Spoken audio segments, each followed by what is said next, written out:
Source of finance में ये exam में कई बार आता है और इसी में से सब कुछ आता है। 3 तरह के सोर्स ऑफ फाइनेंस है, long term, medium term and short term. ठीक है, अब long term finance, long term sources कौन है, इसमें से 5 से 10 नंबर का क्वेश्चन आता है।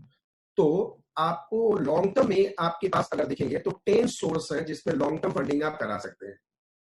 10 सोर्सेस, ये आपको लिस्ट दिख रहा है सबको? Everybody can see the list of the 10? से यस सर।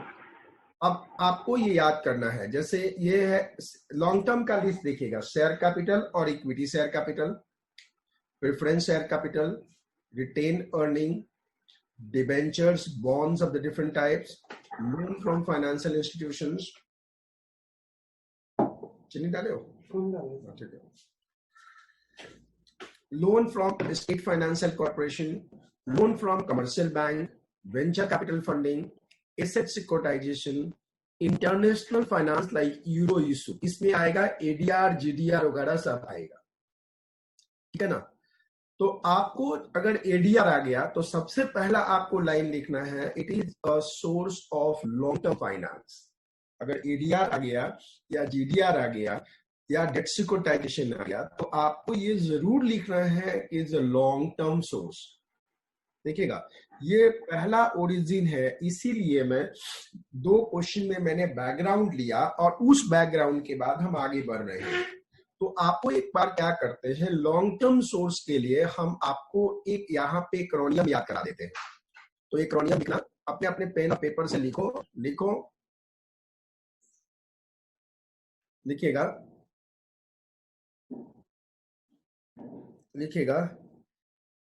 ईपीआर लिखिएगा, ईपीआर हिंदी में लिखिएगा, ईपीआर ने डिवेंचर रेज किया, फाइनेंशियल इंस्टीट्यूशन से लोन लिया,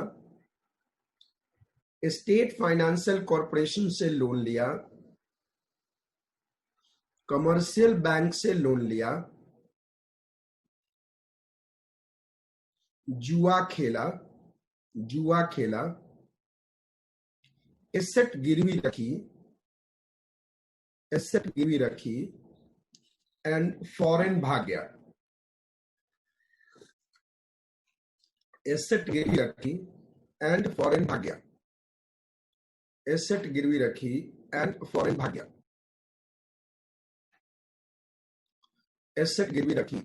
गया।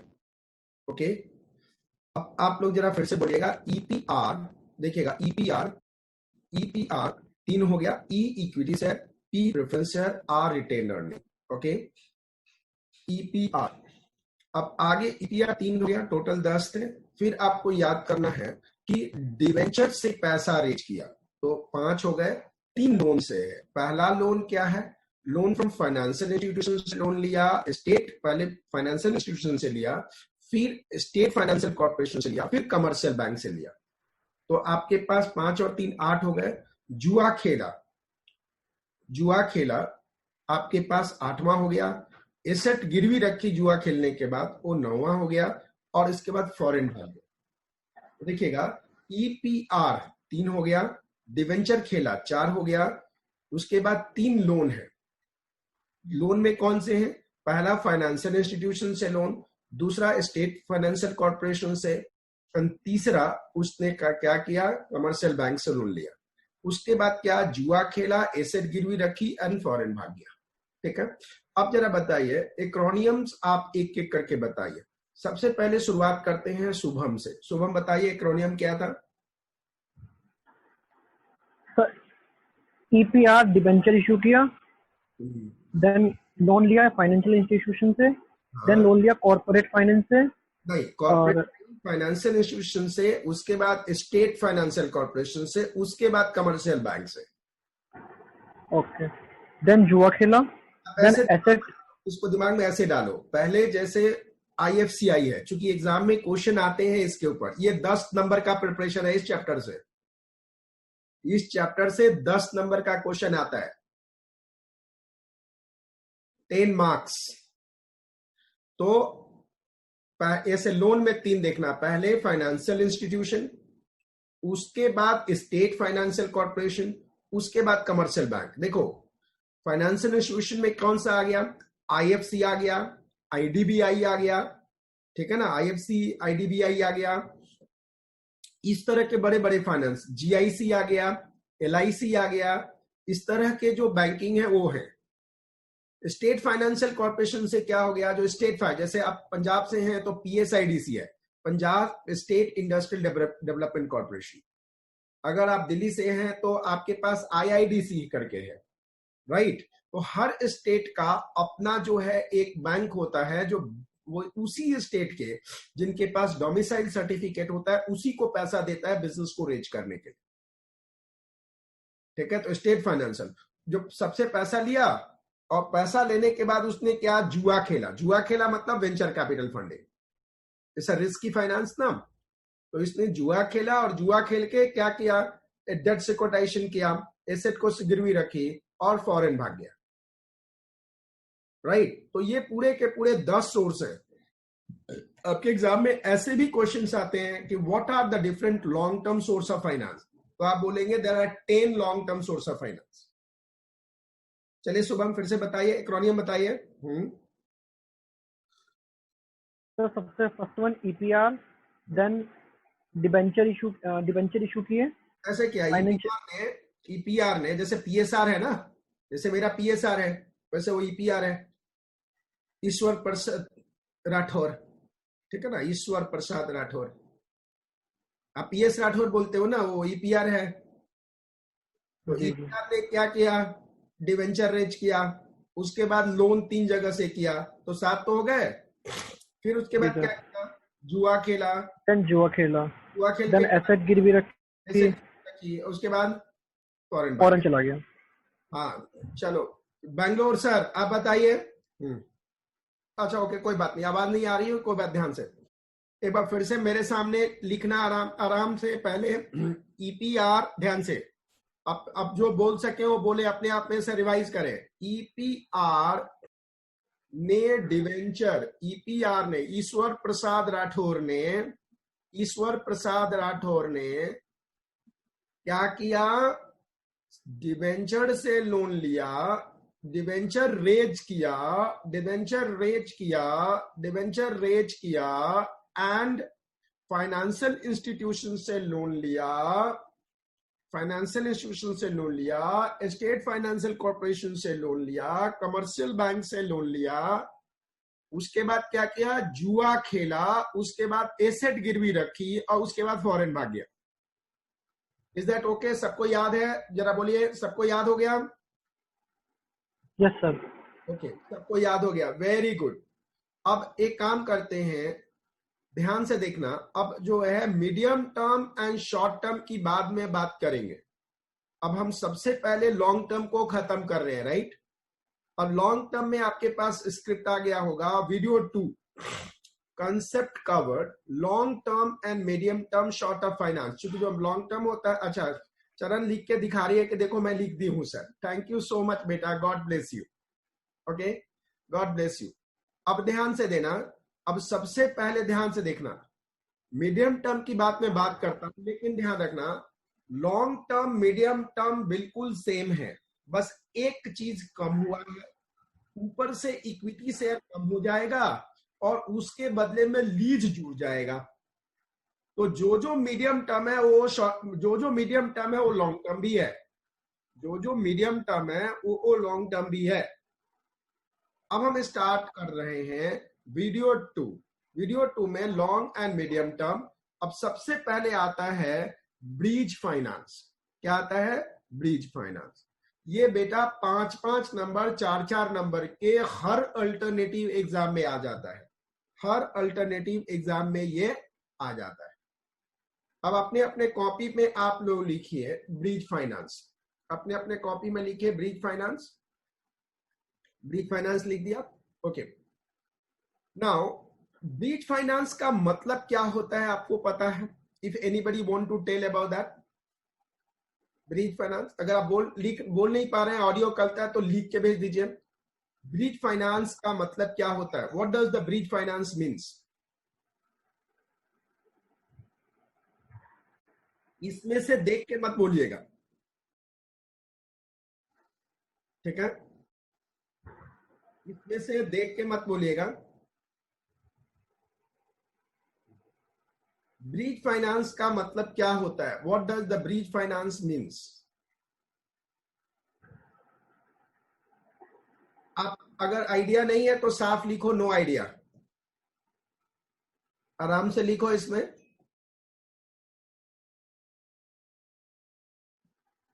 No idea, very good. Charan is very clear, no idea. अच्छा, Payal is also saying no idea sir, डेली saying no idea sir, fine. अब मैं बेसिक से चलूंगा।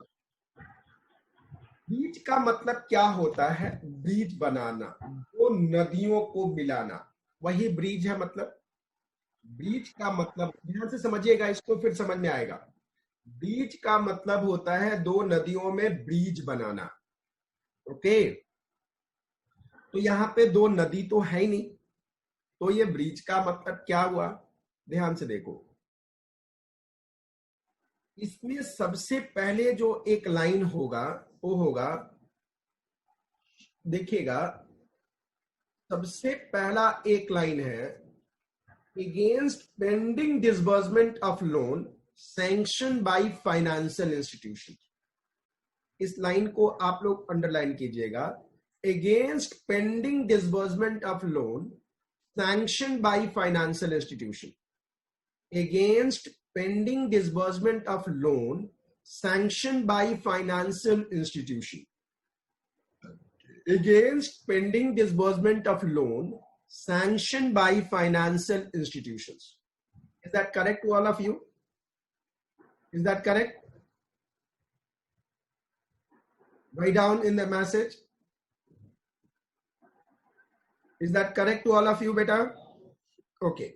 Against pending disbursement of loan, against pending disbursement of loan, against pending disbursement of loan sanction by financial institution. अब इस line को समझिए अच्छी तरह से, ब्रिज में कनेक्ट कैसे हो। मैं आपको एक छोटी सी एग्जांपल दे रहा हूं। आपने आईपीओ आता है, सुना होगा। आईपीओ क्या होता है? Initial public offer, right? कि पब्लिक आपके बिजनेस में पैसा लगाएगी। अब आईपीओ में क्या है कि पब्लिक आपके बिजनेस में पैसा लगाएगी। बात क्लियर हो गया जी? पब्लिक आपके बिजनेस में पैसा लगाएगी, ये आईपीओ होता है। अब एक छोटी सी बात लिखो, छोटी सी एक क्वेश्चन देखो कि एक कंपनी है, मानो कि सी लिमिटेड।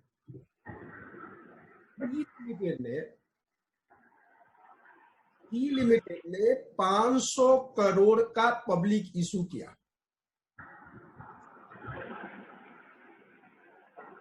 और जब 500 करोड़ का पब्लिक इशू किया, 500 करोड़ का जो पब्लिक इशू किया, 500 करोड़ का जो पब्लिक इशू किया उसने,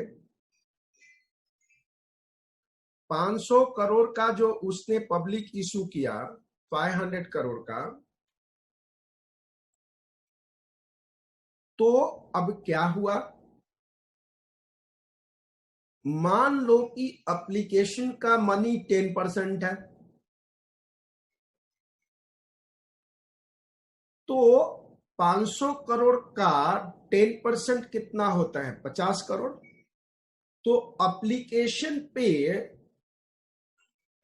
उस कंपनी को 50 करोड़ मिल गया। अब बताओ कि वो 50 करोड़ कंपनी के अकाउंट में आएगा या मर्चेंट बैंकर के अकाउंट में आएगा, जिसको लीड बैंक कहते हैं। बताओ, आप लिखो मैसेज में, कंपनी के अकाउंट में आएगा या मर्चेंट बैंकिंग के अकाउंट में आएगा? किसके अकाउंट में आएगा? कंपनी के अकाउंट में आएगा। नहीं, कंपनी के अकाउंट में नहीं आएगा। इट विल नॉट कम, एक बार होल्ड करना, it will not come in the company account, it will go into the merchant banking account. तो ये पैसा मर्चेंट बैंकर के पास आएगा।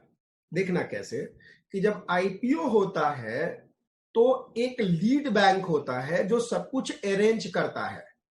अब ध्यान से देखना, अब कंपनी के मर्चेंट बैंकर के पास आ गया, लीड बैंकर के पास आ गया। अब दूसरा सवाल, क्या सी लिमिटेड इस पैसा को यूज कर सकता है या नहीं कर सकता? लिखिए, यूज कर सकता है या नहीं कर सकता?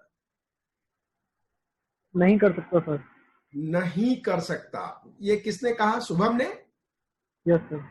शुभम, अच्छा बताओ कब, अच्छा चरण आप बताओ, कर सकता है नहीं कर सकता है? अपनी राय देना, जो अपने दिल का राय हो वो बोलना। सर चरण, पता नहीं। पता नहीं। अच्छा तो लिख दो पता ही नहीं, ठीक है? हाँ, लिख दो पता ही नहीं, ठीक है? हाँ, नो गेस वर्क, जो दिल की आवाज है वही लिखना। ध्यान से देखना, ये पैसा सी लिमिटेड यूज नहीं कर सकता।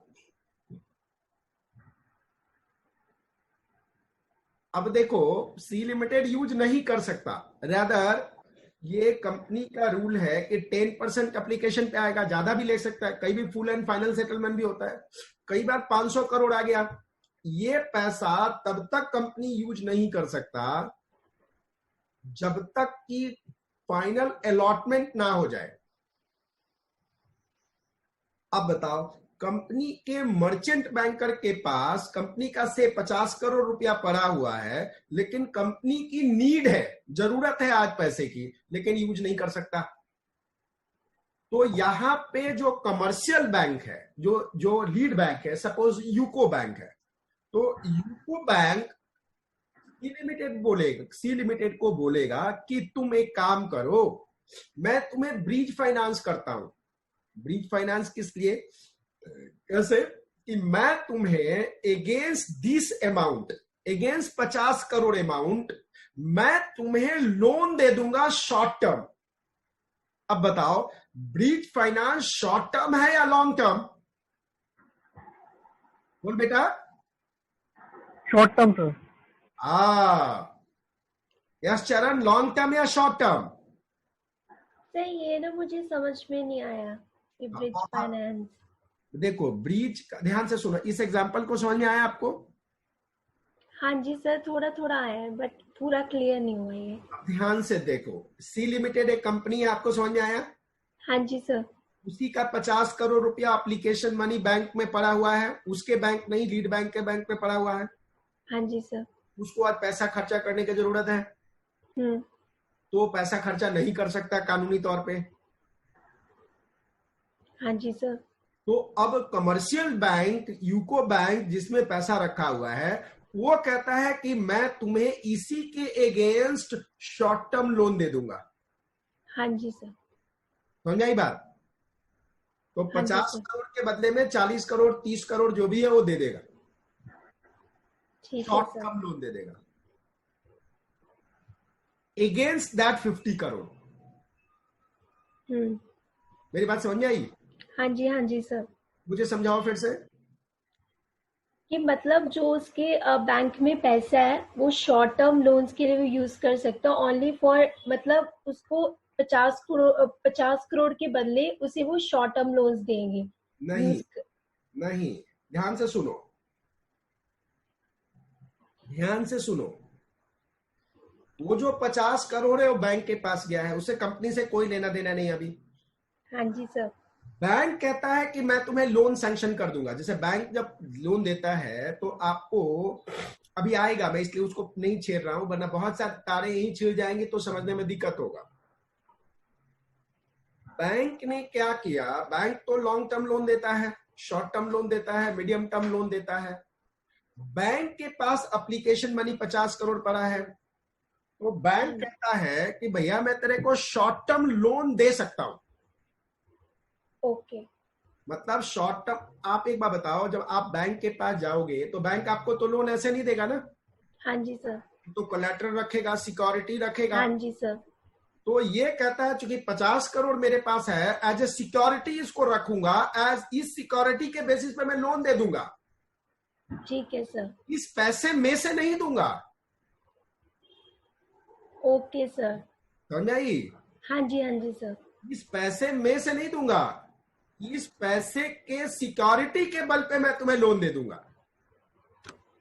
Okay sir. मतलब this money, allotment money will be used as a security. हाँ जी सर।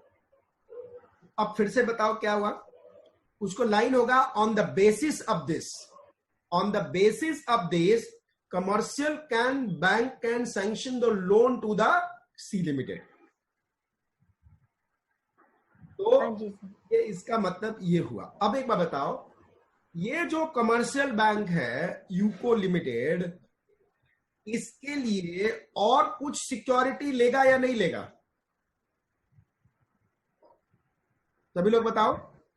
नहीं लेगा सर। नो सर, नहीं। एप्लीकेशन की मनी में सिक्योरिटी। अच्छा, आप कह रहे हो एप्लीकेशन के मनी से सिक्योरिटी ले लिया तो हाँ ले। जी। अच्छा पायल, आप बताओ क्या है आपका कहना? सर कोई एसेट होना चाहिए, गिरवी या कुछ अच्छा, और। कोई एसेट गिरवी होनी चाहिए। अब ध्यान देखिए, सबका आंसर गलत है। चरण, हाँ जी सर। सिक्योरिटी लेगा, ये अलग से लोन है, ये सिक्योरिटी लेगा। Okay sir. मेरी बात समझ रहे हैं आप?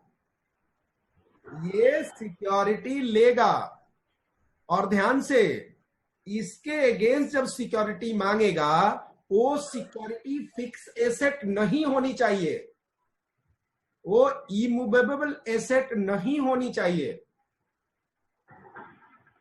ओके। हाँ, तो उसके लिए सिक्योरिटी क्या मिलेगा? बैंक गारंटी मांगेगा, प्रॉमिसरी नोट मांगेगा, गोल्ड मांगेगा, ज्वेलरी मांगेगा, ये सारे। अब आप कहोगे पायल सेठ की एसेट होना चाहिए। एसेट क्यों? चूंकि ये शॉर्ट टर्म लोन है, तो शॉर्ट टर्म लोन में घर तो गिरवी ले नहीं सकता, हाँ जी सर। घर तो बेचना नहीं हो, तो लॉन्ग टर्म है। वो क्या करेगा, इसके लिए भी सिक्योरिटी लेगा। ये अलग से लोन का फॉर्मेलिटी है। ये ब्रीच क्यों हुआ? बिकॉज उसको पता है कि अलॉटमेंट 180 दिन के अंदर हो जाएगी, तो इसके पास ये पैसा है, वो पैसा काट के बाकी दे देगा। अब आप कहोगे कि सर ऑलरेडी चूंकि पैसा तो बैंक के पास पड़ा हुआ है, फिर सिक्योरिटी क्यों लेगा? ये क्वेश्चन दिमाग में आएगा ना आपका? सर इनकेस अगर जो अलॉटमेंट नहीं होगा इसलिए लेगा। इनकेस अगर जो अलॉटमेंट कंप्लीट नहीं होता है इसलिए लोग लेगा। वो आंसर दिया। नाम क्या है तुम्हारा? शुभम सर। शुभम, आपका आंसर बिल्कुल सही है। अगर मान लो कि उसने पैसा लोन दे दिया 50 में से 40 करोड़, और कई बार क्या होता है कि फाइनल अलॉटमेंट में भी लीगल प्रॉब्लम आ जाती है और कंपनी फंस जाती है, अलॉटमेंट नहीं होता। तो अगर उस केस में पैसा अलॉटमेंट नहीं हुआ तो बैंक कहाँ जाएगा? तो बैंक कहता वो तो ठीक है, हमने आपके उसको प्राइमरी लेवल पे उसको मान लिया, लेकिन सेकेंडरी लेवल पे अगर अलॉटमेंट किसी कारण से नहीं हुआ तो मैं कहां से पैसा लूंगा? इसीलिए बैंक लेता है इसके लिए भी सिक्योरिटी, और इसकी सिक्योरिटी फिक्स एसेट नहीं होनी चाहिए, प्रॉमिसरी नोट होनी चाहिए, बैंक गारंटी होना चाहिए, मूवेबल होना चाहिए, ऑल एसेट नहीं होना चाहिए। तो ब्रीच कैसे बना? ब्रिज इसलिए बना क्योंकि कंपनी की 50 करोड़ पड़ी हुई है, लेकिन आज नीड है, आज पैसा नहीं है, तो बैंक उसकी नीड को पूरा करने के लिए जो टाइम गैप है 6 महीना, उस 6 महीना का ब्रिज बना देगी। जो पैसा बैंक 6 महीना बाद यूज करती थी, वो पैसा बैंक, वो सेम पैसा नहीं, उसके अगेंस्ट में वो लोन देके कंपनी के नीड को ब्रीच कर देगी। Yes sir. कैश और नीड के ब्रीच को पूरा करती है। सर इस पर बैंक इंटरेस्ट भी चार्ज करेगा? यस, बैंक इसमें इंटरेस्ट चार्ज करेगा, एब्सोल्युटली चार्ज करेगा, और इंटरेस्ट चार्ज करेगा, और नॉर्मल जो इंटरेस्ट होता है वही चार्ज करेगा। बैंक की यही तो कमाई हो गई, उसी का पैसा रखा हुआ है। एक तरह से देखा जाए तो पैसे तो नहीं होता कि कहां से गया, उसी का पैसा उसी को देख के ब्रिज फाइनेंस करके इंटरेस्ट कमा रहा है बैंक। तो सुदखोरों का काम है। तो इसमें जो ये प्रॉपर्टी रखेगा सर, वो कितने % रखेगा प्रॉपर्टी? वो देखो बैंक और कंपनी के गुडविल पे डिपेंड करता है कि मार्जिन मनी क्या होगा। प्रॉपर्टी देखो, गलत वर्ड, प्रॉपर्टी तो बोलोगे ही नहीं। हाँ, यस सर। प्रॉपर्टी नहीं, या तो प्रॉमिसरी नोट देगा या बैंक गारंटी बैंक गारंटी देगा। हाँ, और बैंक गारंटी बड़ा खतरनाक चीज है। अगर आपने ऑनर नहीं किया तो पूरा डिटेक्टिव लगा देते हैं, जासूस लगा देते हैं, आपको बैंकरप्ट क्लियर कर देंगे। आप अपने क्लाइंट को हमेशा कहना कि अगर बिजनेस में आरओआई ज्यादा मिलता हो तो बैंक लोन के साथ रहना या बैंक से लोन लेना, और बैंक से जब लोन लेना तो हमेशा सावधान रहना, क्योंकि ये कभी भी कहीं भी कुछ भी आपको फंसा देंगे। तो बैंक इंटरेस्ट लेगा, बिल्कुल बैंक इंटरेस्ट लेगा। तो ये ब्रीच कैसे हुआ? कैश की नीड है 6 महीना के लिए, 6 महीने के बाद मेरे पास बहुत पैसा है, मेरे पास 500 करोड़ रुपया आ जाएगा, तो आज पैसे की जरूरत है, तो आज नीड और कैश में जो गैप है उसका ब्रीच बन जाएगा। Okay. Breach finance make the breach of need and cash, need of expenditure and cash available. तो नीड और कैश के बीच में ये ब्रीच फाइनेंस हो जाता है, जो कमर्शियल बैंक दिखता है। अब सिर्फ ये आईपीओ के केस में नहीं है, मैं आपको दूसरा एग्जांपल देता हूं, ठीक है। माना कि सुगर इंडस्ट्रीज लिमिटेड को आईडीबीआई से 1000 करोड़ रुपया का लोन सैंक्शन हो गया। ये जो आईडीबीआई आईएफसीआई है 100 200 500 करोड़ नहीं देते, ये 20-30 करोड़ नहीं देते। जब उनको लंबा पैसा चाहिए तो बोलो लॉला इंफ्रास्ट्रक्चर बैंक। तो मान लो कि 100 करोड़ का लोन सैंक्शन हो गया, लेकिन उसको कैश में कन्वर्ट होने में तकरीबन 6 महीना लगेगा, समझा? और शुभम लिमिटेड के बाद वो पास वो सैंक्शन लेटर आ गया कि 1000 करोड़ का लोन आने वाला है। वो सैंक्शन लेटर आ गया ना कि 1000 करोड़ का लोन आने वाला है। Getting a point? Yes sir. Basis पे भी वो या तो आईडीबीआई बैंक से ही या किसी और बैंक से भी शुभम लिमिटेड ब्रीच फाइनेंस ले सकता है। सैंक्शन लेटर आया उसके अगेंस्ट में भी ब्रीच फाइनेंस ले सकता है।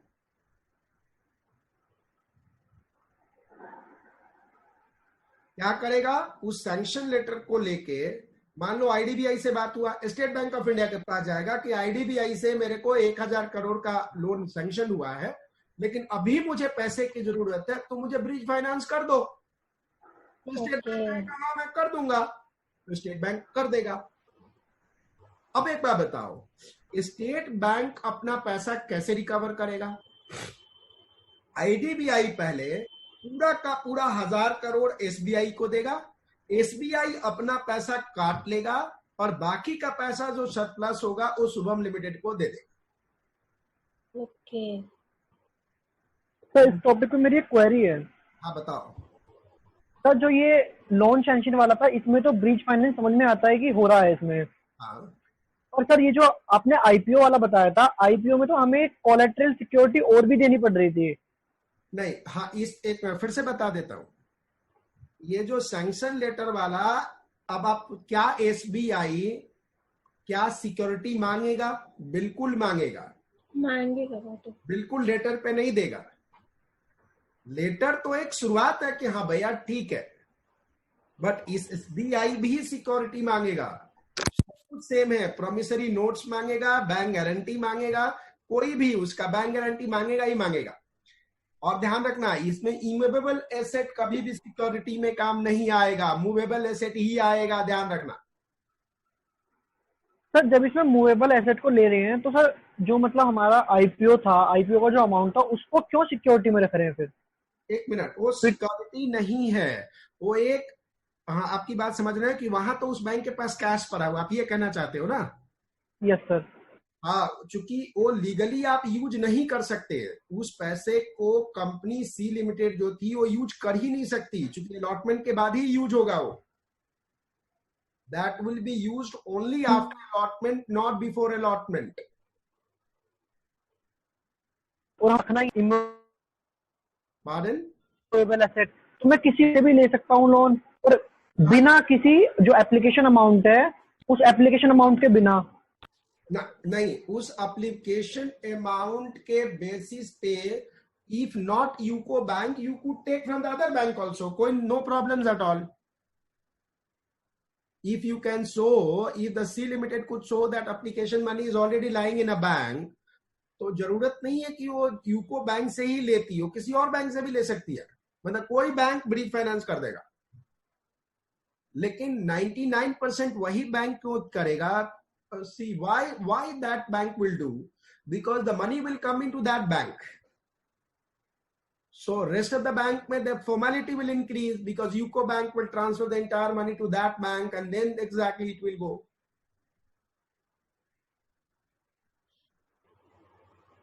So these are the just example ki there is a need. अब even in this second case में देखो, IDBI ने 1000 करोड़ सैंक्शन करने ही करने हैं, ठीक है ना? तो even IDBI can give a bridge finance. Even IDBI also can give a bridge finance. IDBI भी ब्रिज फाइनेंस कर देगा. सर मेरा क्वेश्चन ये नहीं हो रहा, मैं सर ये हो रहा है, तो सपोज 50 करोड़ आए थे आईपीओ के लिए. बोलो. हेलो, बोलो ना. हाँ बोलो.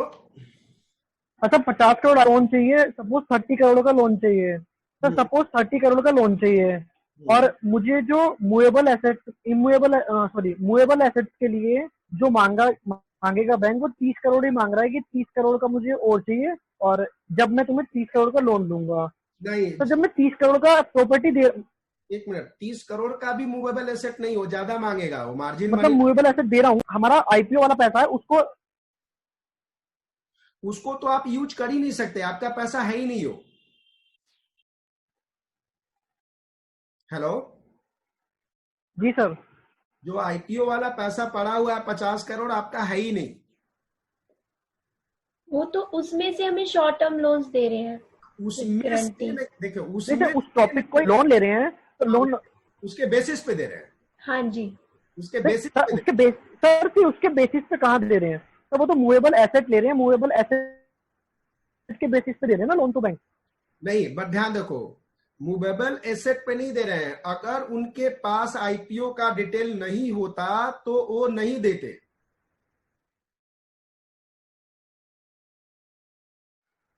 तो जो आईपीओ का पैसा वगैरह है वो प्राइमरी सिक्योरिटी है, और जो बाकी का सिक्योरिटी ले रहे हैं वो सेकेंडरी कोलैटरल है.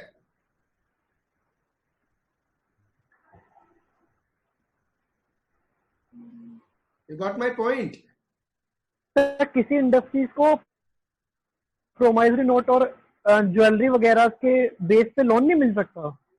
नहीं, वो लोन अलग होता है, वो लोन की अलग नेचर होती है. वो मैं आपको बताऊंगा जब आपको मैं पढ़ाऊंगा कि किस तरह से कैश क्रेडिट क्लियर होता है.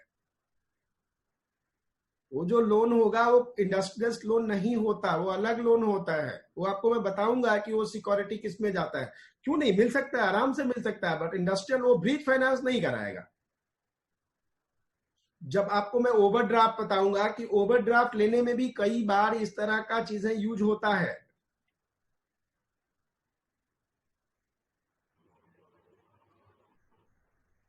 Are you getting my point? Yes sir. अच्छा, अगर एग्जाम में अगर आपको आईपीओ वाला एग्जाम्पल डिस्टर्ब करता है तो आप उसको छोड़ देना. जो आईडीबीआई वाला है ना, वही दिमाग में रखना, ठीक है? Okay sir. Keep IDBI in mind. अब ये एग्जाम्पल आप ध्यान से देखो. अब आप पूछोगे तो जो कंपनी है शुभम लिमिटेड, उसको क्या फायदा हुआ? What is the benefit to the Shubham limited? Sir उसको कैश की जरूरत थी तो उसको वो मिल गया. उसको कैश की जरूरत हो गई, उसको मिल गई. बैंक को क्या फायदा हुआ? कमाई हो गई.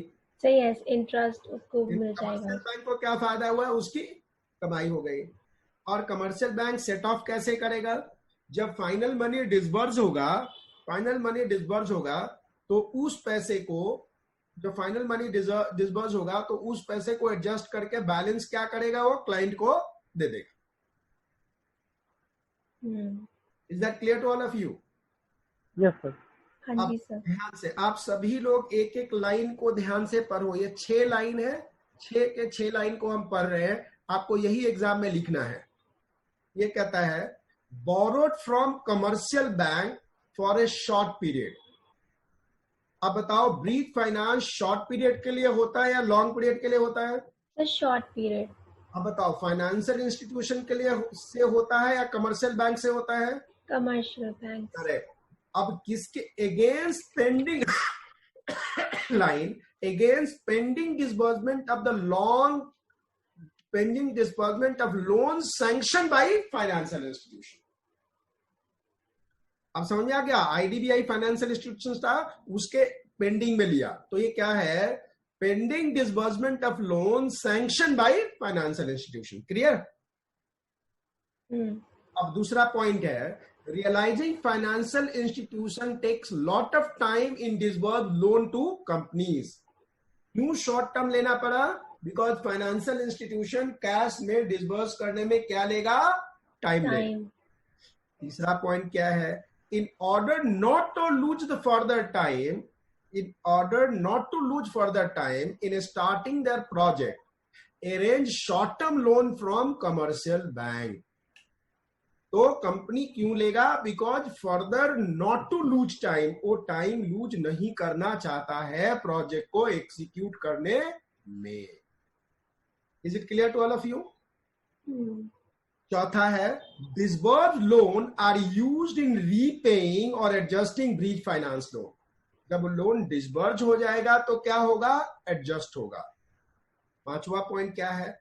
Generally it is secured by hypothecating movable asset, personal guarantee, demand promissory notes. यही 3 चीज आपने याद किया है, movable asset, personal guarantee and what? Demand promissory notes. छठा पॉइंट है ensure the rate of interest is higher. इसमें बताओ रेट ऑफ इंटरेस्ट होगा नहीं होगा? होगा। रेट ऑफ इंटरेस्ट होगा या नहीं होगा? होगा सर। होगा। यस पायल आप बताओ, समझ में आ रहा है बात? Yes sir. अच्छा डेल कंप्यूटर, चरण पनेसर।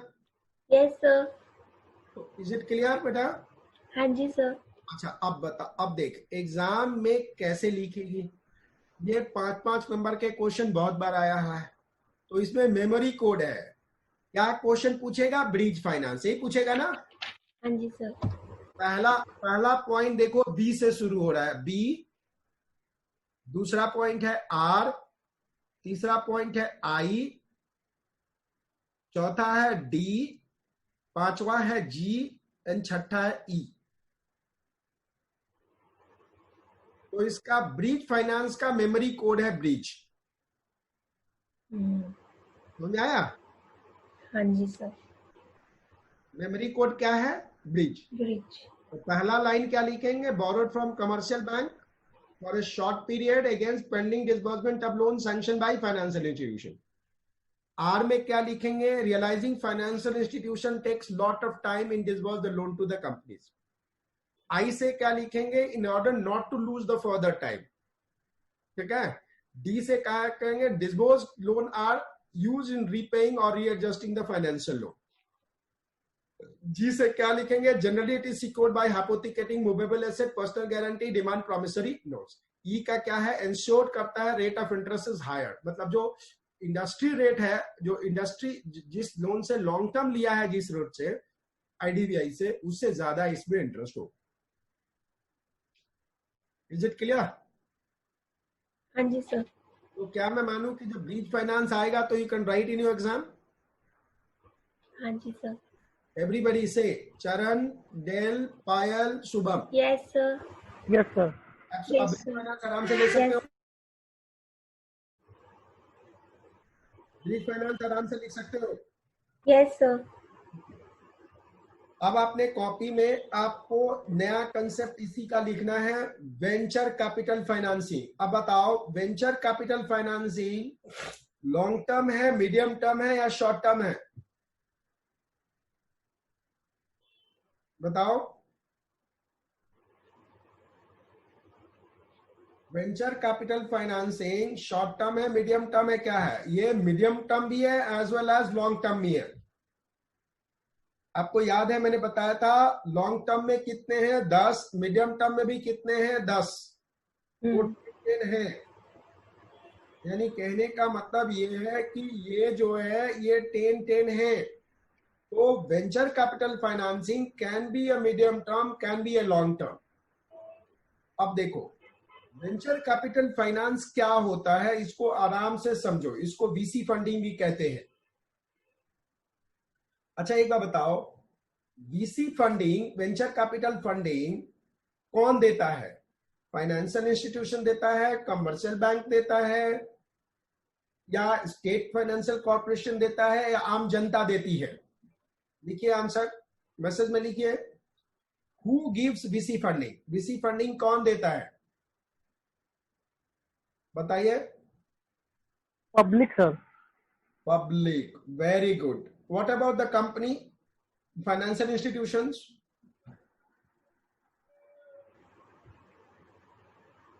बताइए, what any financial institution gives that?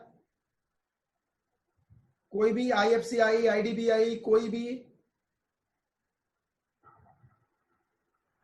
Sir ICICI. ICICI, yes. Anybody else? अगर आइडिया नहीं है तो लिखो नो आइडिया। आइडिया नहीं है तो राइट डाउन नो आइडिया। लिखो no idea. Shubham saying no idea, डेली saying no idea, Payal Kohli no idea. Okay, the answer no idea. Charan Panesar no idea. ध्यान से रखना, इंडिया में कोई भी फाइनेंशियल इंस्टीट्यूशन, कोई भी आईसीआईसी, टीआईसीआई, डीबीआईआईसी, कोई भी हो, कोई भी वेंचर कैपिटल फंडिंग नहीं करता, नहीं करता। रेदर आप नाम पढ़ोगे ना कि आईएफसीआई वेंचर फंडिंग कंपनी करके उनका यूनिट है, the chairman of that company is my friend. वो सिर्फ नाम लिखा है वीसी फंडिंग, काम नाम का नहीं है, वो लोन देते हैं बस, लॉन्ग टर्म लोन। इंडिया में कोई भी सरकारी बैंक या कोई भी प्राइवेट बैंक वीसी फंडिंग नहीं करता। इसके वीसी फंडिंग करने वाले लोग जो होते हैं, वीसी फंडिंग जो करने वाले लोग होते हैं वो आम जनता है। वो आम जनता में नॉट वन, नॉट टू। जो बिजनेसमैन है, जो इंडस्ट्रियलिस्ट है, वो वीसी फंडिंग करते हैं। They do the VC funding. चलो एक एग्जांपल को समझो। आप एनी टाइम क्लास के बारे में जानते हो भैया? यस और नो लिखो। Yes sir. Yes sir. Any time class का क्या फंडा है बताओ? इसमें इसका सबसे बड़ा फंडा है कि इसमें टीचर नहीं पढ़ाते।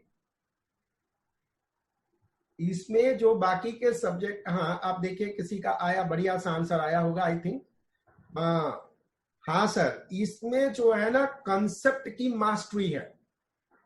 हाँ जी। मान लो कि हमारे पास रिस्क तो है, ज्यादा रिस्क है। ज्यादा रिस्क क्यों है? क्योंकि अब तक सीए के बच्चे ज्वाइन करते हैं टीचर को। यहां पे टीचर नाम का कोई है ही नहीं। आप ऑडिट उठा के देखोगे तो 13 चैप्टर है तो 8 चेहरे हैं। अकाउंट्स उठा के देखोगे तो अगर 8 चैप्टर हैं तो उसमें से 8 चैप्टर में मान लीजिए 6 चेहरे हैं। तो हम लोग कंसेप्ट ही चेंज कर रहे हैं, न्यू आइडिया है। ये आइडिया बिल्कुल नया है। इसमें टीचर नाम का कोई चीज नहीं है। अच्छा एक बात बताओ, टीचर के शक्ल से कोई लेने दोनों है के? आप एग्जाम इसलिए थोड़ी पास करोगे कि फलाने टीचर ने बोला है इसीलिए आपको एग्जाम में लिख पाओगे। एग्जाम तो तभी लिख पाओगे जब आप समझोगे। Yes sir. अगर टीचर की ही काबिलियत होती कि वो पास करा देगा किसी बच्चे को, तो एक बैच में अगर 500 बच्चे हैं तो 500 बच्चे पास होंगे ना। हाँ जी सर। तो काबिलियत जो है वो टीचर की नहीं है, काबिलियत किसकी है? कंटेंट की है। अगर कंटेंट तुम्हें लिखने आया तो पास करोगे, कंटेंट लिखने नहीं आया तो पास नहीं करोगे। बताओ गलत बोल रहा हूं सही बोल रहा हूं? तो सही बोल रहा। हम लोग ये एनी टाइम क्लास ये कहता है सारे सब्जेक्ट में ये कह रहा है। अच्छा, हम लोगों का सपना ये है ग्रुप 2 का उठा के देखो तो कई टीचर आपस में ग्रुप बनाते थे, तू मेरा बेच मैं तेरा बेच, मैं ऐसा बेचू, कितना बनाते हैं, राइट। अगर हम पूरा ग्रुप 2 15,000 रुपया में बेचें बेस्ट से बेस्ट कंटेंट करके और असिस्टिंग टीचर लगा के, तो एक बताओ ये आइडिया अच्छा या बुरा है? बोलिए। ग्रेट आइडिया सर, ये ग्रेट आइडिया है, क्योंकि कंटेंट मेन है, कंटेंट पे काम करो। तो जो ग्रेट आइडिया को लेके कोई एंटरप्रेन्योर मेरे जैसा व्यक्ति किसी के पास जाता है कि आप मेरे आइडिया में पैसा लगाओ, और चूंकि वो मेरे आइडिया में पैसा लगाता है इसलिए इस तरह के फंडिंग को कहा जाएगा VC funding, venture capital funding.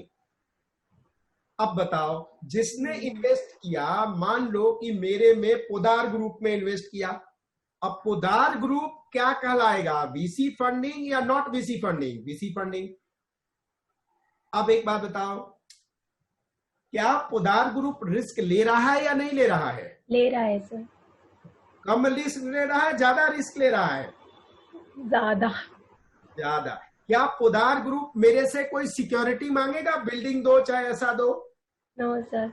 VC funding में कोई सिक्योरिटी नहीं होता।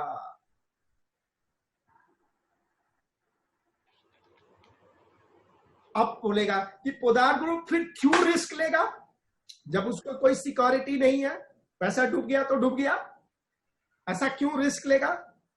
क्योंकि उसको रिटर्न ज्यादा मिलेगा। चलो मैं एक रियल लाइफ एग्जांपल, हम लोगों ने भी अभी वीसी फंडिंग हुआ था जब मेरा फर्स्ट बैच फाइनेंशियल मैनेजमेंट का बच्चा था, आप इसीलिए मैंने ग्रुप में लकी बैच डाला हुआ है।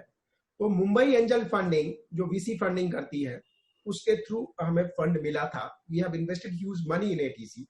कल हमारी बात हो रही थी, आई वाज टॉकिंग दैट कि हमें 5 मिनट का ऑडिट का वीडियो बनाने में कम से कम 2.5 से 3 लाख रुपए का खर्चा है, और पूरा स्क्रिप्ट लिखो, फिर प्रेजेंटर आके रिकॉर्ड करता है, फिर उसको एडिटिंग होती है, तो it's very costly ventures going on. और हम लोग क्वालिटी पे कोई कंप्रोमाइज नहीं करते, क्वालिटी पे दूर दूर तक कंप्रोमाइज नहीं करते।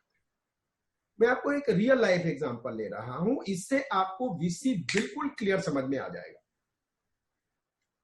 आप लोगों ने बाइजू का नाम सुना है क्या? बाइजू का, मैं रविंद्रन बाइजू का बहुत बड़ा फैन हूं।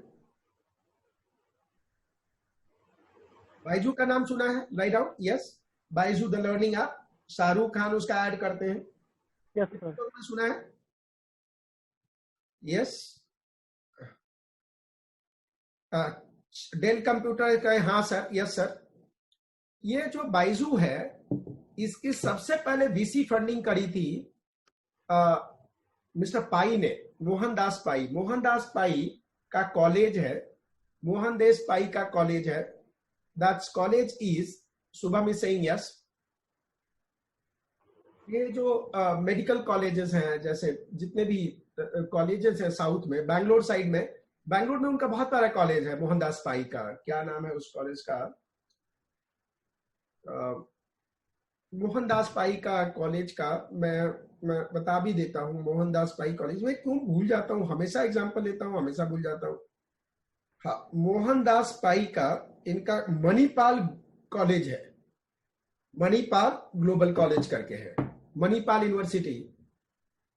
बैंगलोर में तुम बहुत सुने होगे मणिपाल का, right? Manipal medical college and all, right? Byju उनके पास गया और उन्हें कहा मेरे पास सिर्फ आइडिया है कि मैं स्कूल का जितना भी ट्यूशन पढ़ता है हम बंद कर देंगे। और उसने कहा कि मैं तुम्हें 25% स्टेक बेचता हूं 50 करोड़ में। आइडिया पे सिर्फ अब स्टेक बेचता हूं, यानी कहने का मतलब यह है कि बाइजू ने क्या बेचा? इक्विटी बेचा, इक्विटी एज ए करेंसी बेचा। भैया 25% मेरे कंपनी में स्टेक है 50 करोड़ में।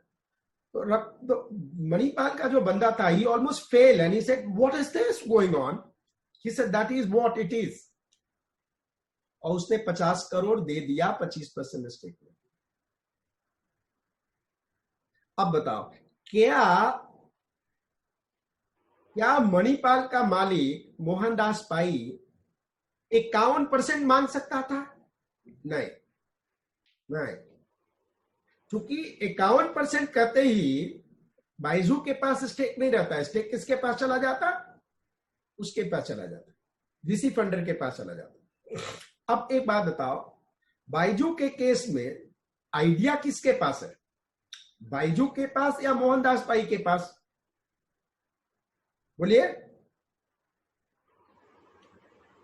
बाइजू के पास सर। बाइजू के पास।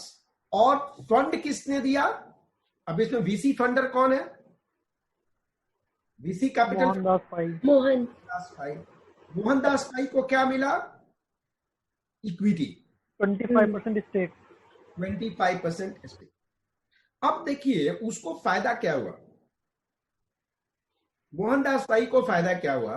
देखते देखते एक साल में जिस कंपनी की वैल्यू 200 करोड़ उसने लगाया था, यानी 50 करोड़ 25% में लिया, 200 करोड़ रुपया लगाया था उस कंपनी की वैल्यू को, आइडिया को 200 करोड़ रुपया लगाया था, वो देखते देखते वो कंपनी 1 लाख करोड़ की हो गई आज 10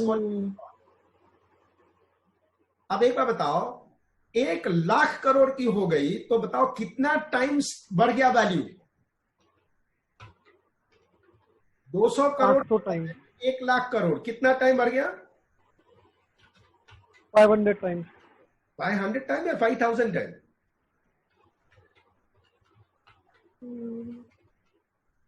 देखो देखो कितना टाइम बढ़ गया। चलो 500 करोड़ मान लेते हैं। अच्छा बताओ, 500 टाइम्स बढ़ गया, राइट? ओके। अब 50 करोड़ को 500 टाइम से गुना करो, कितना हुआ? बहुत ज्यादा। कितना? बताओ बताओ।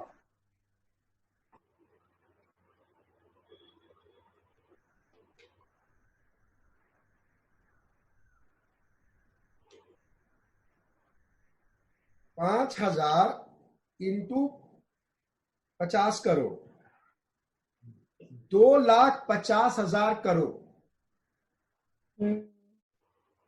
250,000 करोड़। इतना पैसा 50 करोड़ के बदले मोहनदास पाई को मिला विद इन 2 years। सोच के बताओ, मोहनदास पाई विजेता रहा या हारने वाला व्यक्ति रहा? विजेता। बहुत बड़ा विजेता। अभी भी मोहनदास पाई का इन्वेस्टमेंट 2% है, यानी 2% रख के उसी कंपनी से ऑलमोस्ट 5,500 करोड़ रुपया निकाल लिया उसने। मतलब कि 50 करोड़ 500 करोड़ बन गया। ये इसीलिए वीसी फंडर लगाएगा पैसा न्यू आइडियाज में। अभी हम लोग उतने लकी नहीं हैं, हम लोग जूझ रहे हैं, 200 100 रुपया लेकर के कर रहे हैं, किसी तरह से अवेयरनेस किया जाए, बच्चों को बताया जाए कि हम एक अच्छे कंसेप्ट लेके आ रहे हैं, चीजें लेके आ रहे हैं। क्योंकि अब तक सीए की दुनिया में क्या है, लोग टीचर ज्वाइन करते हैं, पहली बार हम सब्जेक्ट लेके आ रहे हैं कि आपको कंटेंट ज्वाइन करना है, आपको बाकियों से कोई लेना देना नहीं है, राइट? तो we are struggling for the fund, but ठीक है, we are going, this is like this. So मेरा कहने का मतलब ये है कि ये फायदे हैं, ये वीसी फंडर है, जिस तरह के कंसेप्ट को दिया जाता है फंड वाले को। अब बात तो रिस्क भी है, तो डूब सकता था, हर चीज में रिस्क है। इक्विटी मार्केट में तो ये स्टेक है। तभी तो आप देखते हैं कि जो लोग शेयर मार्केट में लगाते हैं, गुजराती लोग, तो जब शेयर मार्केट नीचे गिरता है तो बेचारे रोते रहते हैं वो लोग, दे क्राई, जस्ट क्राई, रोते हैं। ये तो रिस्क है, लेकिन वीसी फंडिंग में ज्यादा रिस्क है।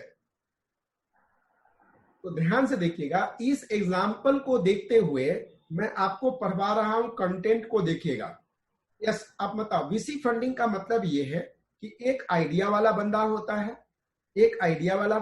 है, दूसरा फंडर होता है।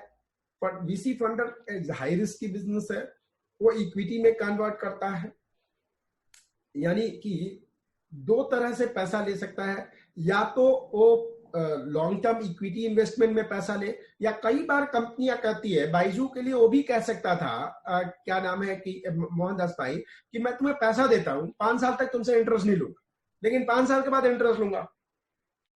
ऐसा भी बोल सकता था, ऐसा भी हो सकता है बोलता, चूंकि आज तो कंपनी के पास पैसा है नहीं, इंटरेस्ट कहां से देगी, ठीक है ना। तो ये सारे तरीके हैं जिसके थ्रू आप लोग मतलब वीसी फंडर पैसा रेज कर सकता है, राइट। अब ध्यान से देखना,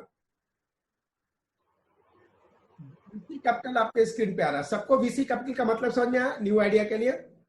अब ध्यान से देखना इसको, the venture capital financing refers to financing of new high risk venture promoted by a qualified entrepreneur who lack experience and funds to give shape to their ideas। ये मॉड्यूल का लाइन है, ये लिखना है। तो मेन वर्ड क्या है, new high risky venture. जैसे हम लोगों का एटीसी है, न्यू हाई रिस्की वेंचर है। न्यू हाई रिस्की वेंचर क्यों है? बिकॉज अभी तक आप नाम से टीचर को करते थे कि मैं एक्स को ज्वाइन करूंगा, वाई को करूंगा, जेड को करूंगा। हम कहते हैं नाम पे मत जाओ, आपको एसएम पढ़नी है, ऑडिट पढ़नी है, अकाउंट्स पढ़नी है, आप एटीसी को ज्वाइन करो।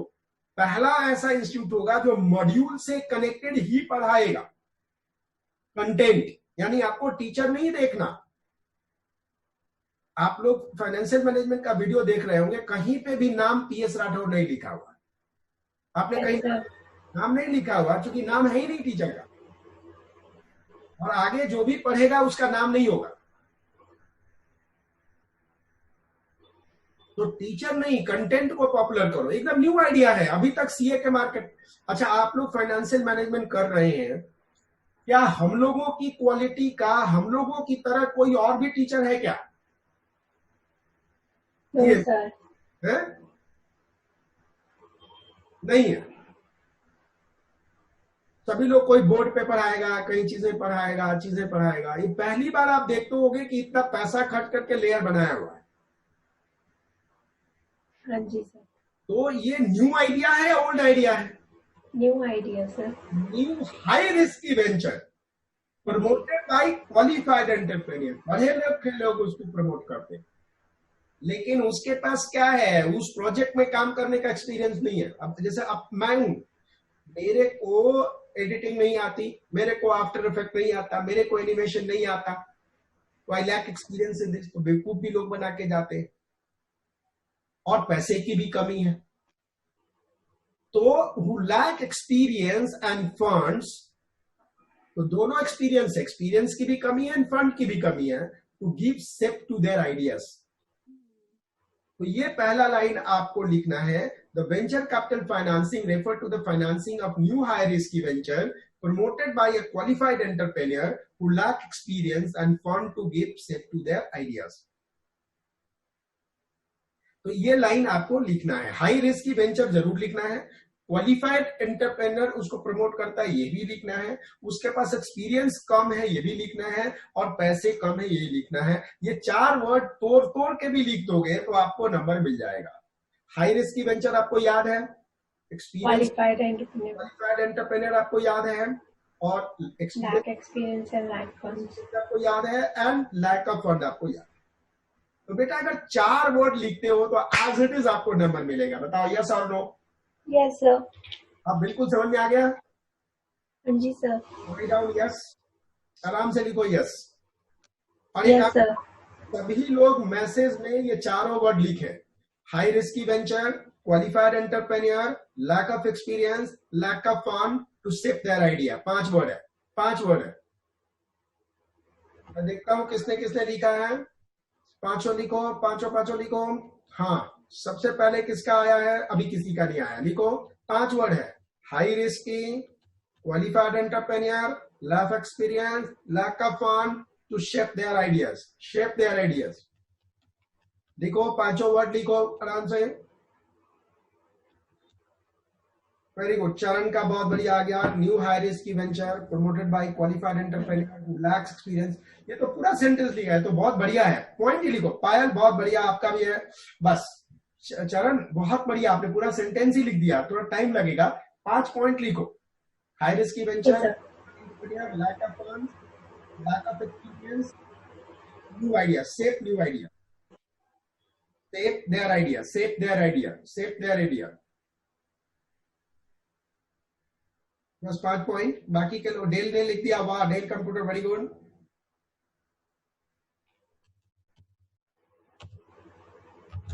वेरी गुड शुभम, बहुत बढ़िया. High risky, qualified entrepreneur, lack of experience, lack of fund, give shape their idea. Very good, give shape to their ideas. कोई भी बढ़िया है, देयर आइडिया, बस बढ़िया. चलो सबकी आ गया, ओके फाइन. अब आगे बढ़े. Yes sir. अच्छा बेटा, आप लोगों को समझ में आ रहा है ना? बिल्कुल. हाँ जी सर. एकदम क्रिस्टल क्लियर. अब आप देखते हैं ये एक किसने मैसेज दरी है. हाँ सर, अच्छा ठीक है, okay. Now we are doing characteristic of the venture capital. जो एग्जाम में कैरेक्टरिस्टिक कलर से आएगा तो उसका कोड है लियो. हम लोग नॉर्थ इंडिया में कहते हैं दियो, हम कहते हैं लियो. लियो दियो बोलते हैं ना. सबसे पहला कैरेक्टरिस्टिक है लॉन्ग टर्म इन्वेस्टमेंट. यानी वीसी फंडर ये नहीं सकता नेक्स्ट ईयर में मेरा पैसा रिफंड आएगा, ये लॉन्ग टर्म है. दूसरा है इक्विटी फाइनेंस इन न्यू कंपनी, यानी न्यू इक्विटी फाइनेंस होएगा. ओवरऑल रिसोर्स सपोर्ट, यानी कि वीसी फंडिंग उसको पैसा देके नहीं छोड़ता, रिसोर्स सपोर्ट भी देता है, क्योंकि उसका पैसा लगा हुआ है तो रिसोर्स यानी मैन पावर भी दे देगा, आइडियाज देगा, बहुत सारे रिसोर्सेज देता है. तो सबसे बड़ा कैरेक्टरिस्टिक है कि लॉन्ग टर्म इन्वेस्टमेंट है. दूसरा है कि इक्विटी फाइनेंस है, इक्विटी के थ्रू जाएगा. और तीसरा है ओवरऑल रिसोर्स सपोर्ट. तो अगर आपसे क्वेश्चन आएगा कि what are the characteristic of VC funding, तो कैरेक्टरिस्टिक ऑफ वीसी फंडिंग कितने हैं बेटे? 3. इसका कोड क्या है? लियो. जोर से बोलो. लियो. बेटा चरण बोलो. लियो. लियो. एल बोले तो लॉन्ग टर्म इन्वेस्टमेंट. बोले तो इक्विटी फाइनेंस इन न्यू कंपनी. वो बोले तो overall resource support. Overall resource support मतलब कि वीसी फंडर वाला पैसा देकर नहीं छोड़ता, वो कहता है बाकी सपोर्ट भी लेने का है. अपन बोलता है रिटर्न लेने का है, मतलब कि मैन पावर दूंगा, टेक्नोलॉजी सपोर्ट दूंगा, मैं जिसको जानता हूँ उसका सपोर्ट दूंगा, मतलब किसी तरह से थारी बिजनेस को बढ़ना है. That's overall support, that's overall resource support, overall resource support, overall resource support, overall resource support. Okay, now Shubham, you tell me what is the characteristic of VC funding. जोर से बोलो. शुभम, आवाज नहीं आ रही. बैंगलोर, पायल. Sir, it is Leo. That is long-term investment, equity finance in new company, and overall resources. एक बार फिर से बोलो. Long-term investment, equity finance in new company, and overall resources. एक बार फिर से बोलो. Long-term investment, equity finance in new company, overall resources. फिर से बोलो. Long-term investment, equity finance in new company, overall resource support. फिर से. Long-term investment, equity finance in new company, and overall resource support. Very good. Shivam, तुम्हारा आवाज microphone काम कर रहा है अभी? शिवम, चलो सुपर. तो अगर कल को कोई आपसे पूछता है कि what is the venture funding, VC funding, तो आप लिख सकते हो आराम से. Yes sir. अब आता है method of venture capital financing. Method of venture capital financing, तो तरीका क्या है? क्योंकि कंपनी जैसे एटीसी है, कंपनी है, तो इसकी फाइनेंसिंग की तरीका क्या है? देखिएगा, फाइनेंसिंग का मतलब होता है कि पैसा कंपनी का लेना, तभी आप फाइनेंसिंग. जैसे आप देखिएगा, आपने कैपिटल बजटिंग में ही पढ़ा होगा, देखिएगा फाइनेंसिंग डिसीजन अलग होता है. फाइनेंसिंग डिसीजन का मतलब होता है कंपनी में पैसा लेना. तो method of VC capital, method of venture capital financing क्या होगा? तो इसका देखिएगा, ये बैलेंस शीट से कनेक्ट कीजिए. बैलेंस शीट में आप देखते होंगे ना, तो बैलेंस शीट के लायबिलिटी साइड में पहला आइटम क्या है? Equity finance. दूसरा है डिवेंचर, तीसरा है कंडीशनल लोन, और चौथा है इनकम नोट. तो 4 तरीका से एक कंपनी वीसी फंडिंग करवा सकती है. कंपनी वीसी फंडिंग करवा सकती है, यानी वीसी फंडर दे सकता है 4 तरीका से. जिस तरह से कंपनी लेगी उसी तरह से दूसरा वाला देगा। Yes sir. मैं आपको कहूँ कि आपने मुझे 200 रुपए दिए, तो मैं बोलूंगा कि चरण ने मुझे 500 रुपये दिए। मैं बोलूंगा, ऐसा बोलूंगा कि चरण से मैंने 200 रुपये लिए। तो ऐसे भी तो बोल सकता हूँ कि चरण ने मुझे 200 रुपये दिए। Yes sir. तो यहाँ पे method of venture capital financing 4 हैं।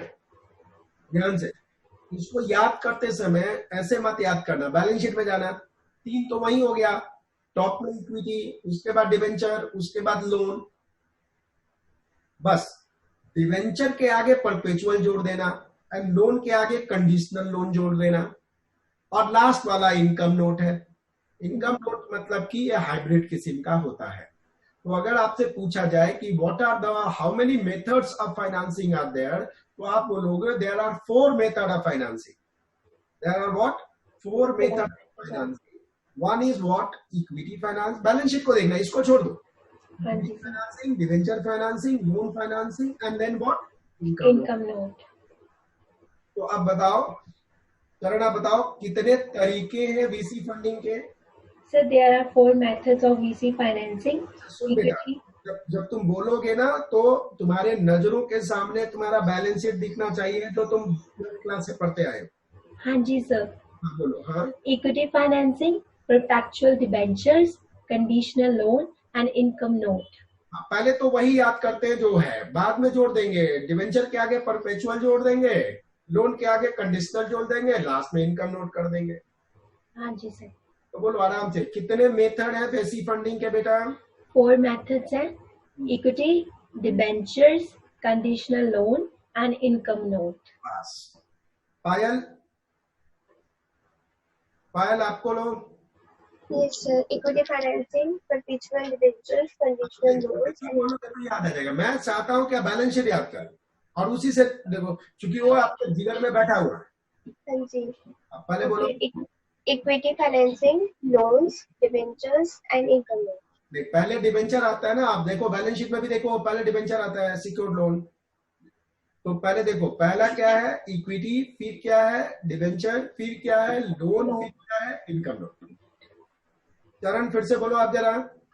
सर फर्स्ट है इक्विटी, देन डिबेंचर्स, देन हमारे लोन्स है, then after income note. Last वाला इनकम नोट है। पायल आप बताओ। Equity, debentures, loans, income loans. देख के तो नहीं बोल रहे हैं ना? No, sir. अच्छा, वो क्या बेटा आपका ये शुभम कहाँ चला गया? शुभम की तो आवाज आप, ये बैंगलोर वाला लड़का कहाँ चला गया? Where is this Bangalore guy? Reply and answer that chat.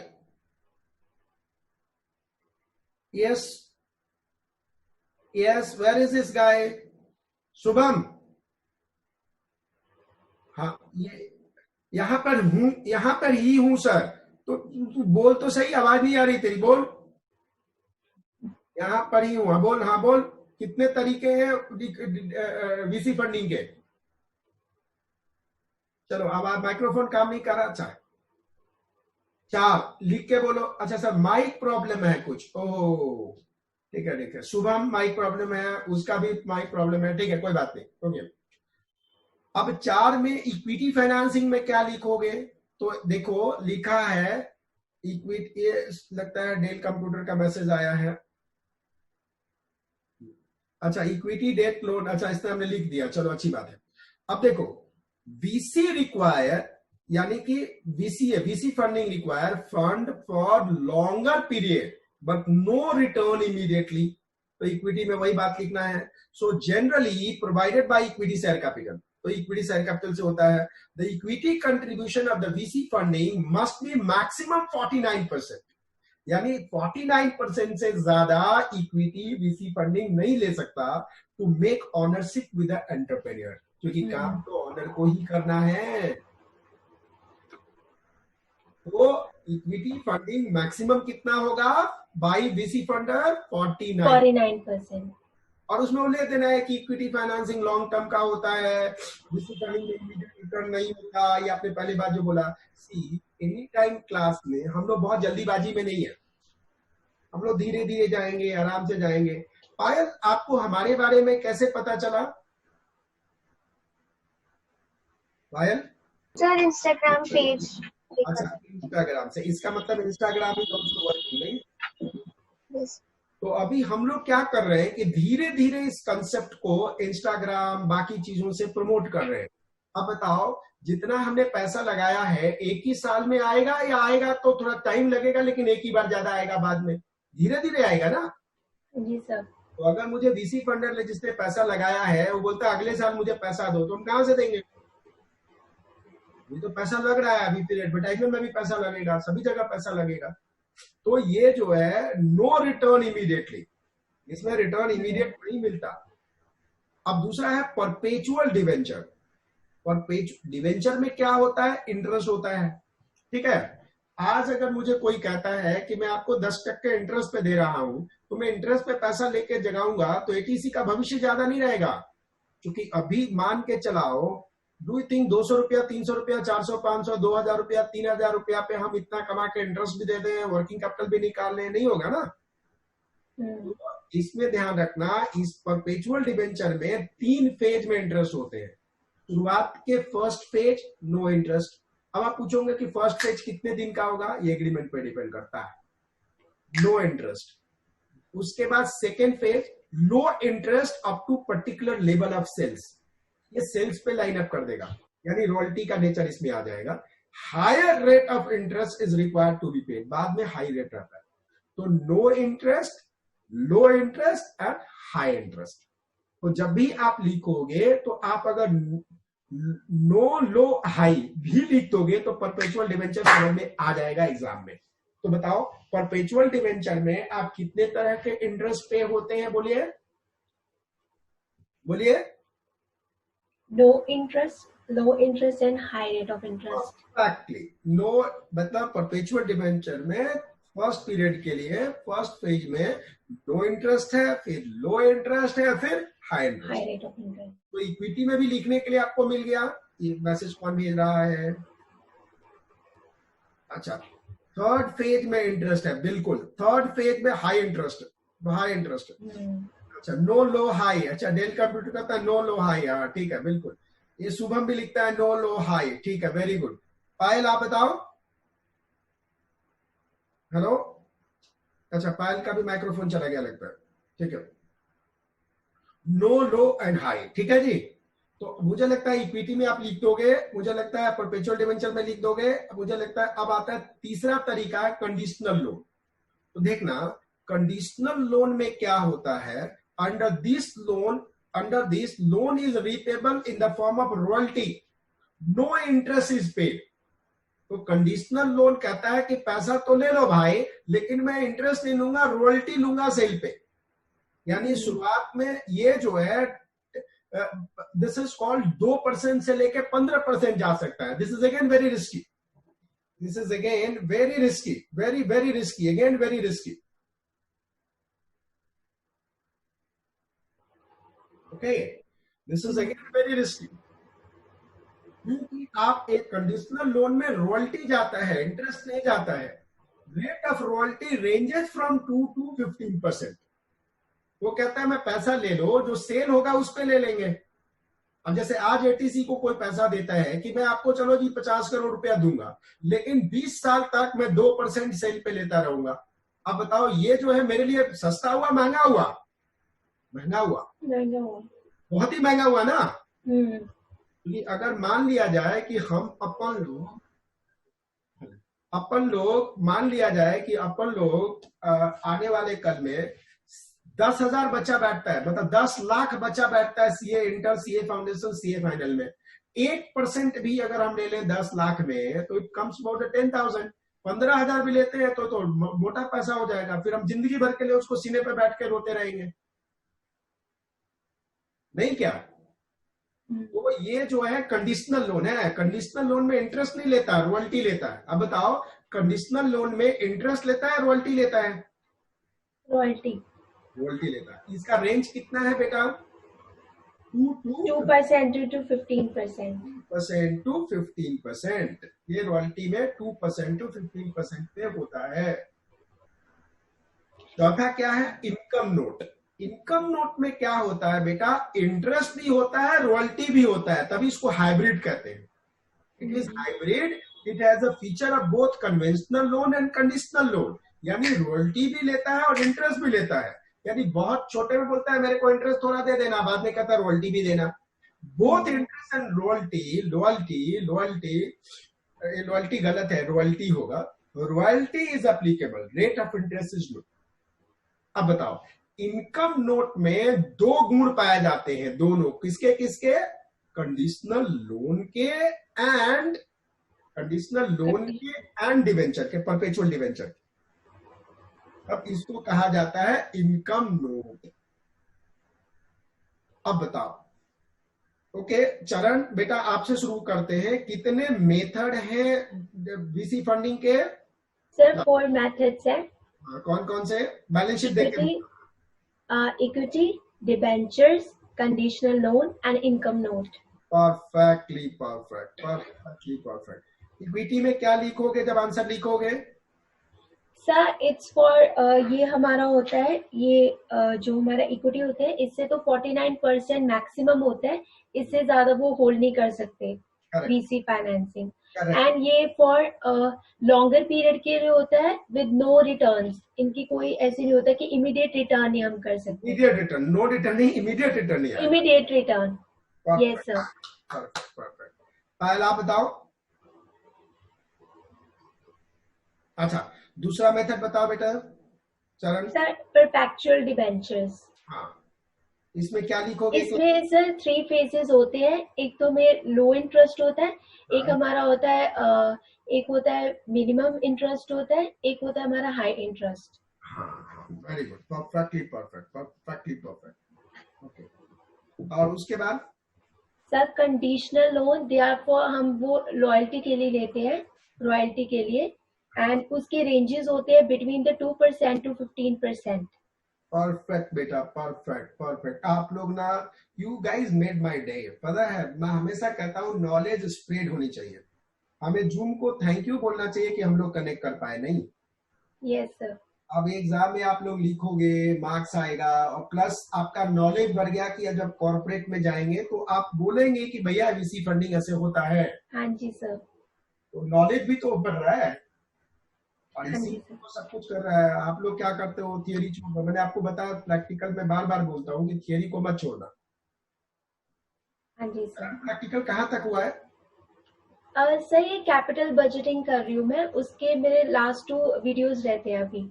बस कैपिटल बस्टिंग कर लो. आज हाँ. एक करना पड़ेगा. एवरी संडे को 11 बजे हम लोग सारे मिलेंगे, प्रैक्टिकल फाइनेंशियल मैनेजमेंट वाले, और आप लोग अपना क्वेश्चन डिस्कस करना और ये ऑनेस्टी से बताना कि आप लोगों ने कितना किया है.